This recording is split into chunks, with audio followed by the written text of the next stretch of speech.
От имени Государственного собрания Иль-Тумен Республики Саха-Якутия от себя лично горячо и сердечно поздравляю каждого из вас с этим огромным историческим событием, который стал вехой не только в истории Якутии, но и всей многонациональной России в целом. 100 лет – это не только важная веха в истории, но это и многолетние успехи многих поколений, неутомимый труд великих сыновей нашего народа Максима Амосова, Платона Юнского, Исидора Барахова, Степана Аржакова, Степана Васильева и их соратников, многих поколений трудолюбивых, умных и талантливых людей Якутии.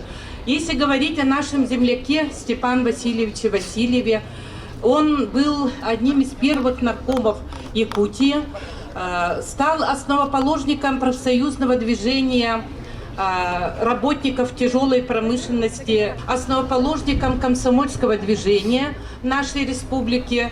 Также он является одним из основателей ключевой отечественной отрасли тяжелой промышленности, затем золотодобывающей промышленности. Наша республика за 100 лет достигла впечатляющих результатов. И впереди новые достижения. 100 лет, вот за этой красивой датой, прошло очень много исторических событий и побед, трудовых свершений.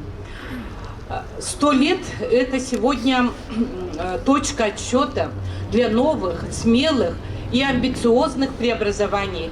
Только консолидировав все наши силы вокруг главы нашей республики Арсения Сергеевича Николаева, сплотившись, мы сможем достичь новых успехов, укрепить мощь новой Якутии и новой родины нашей родины Российской Федерации. В этот знаменательный день я от всей души желаю каждому из вас крепкого здоровья, хорошего настроения, сил, новых сил, счастья, благополучия, созидательного труда и новых свершений. Республика Вит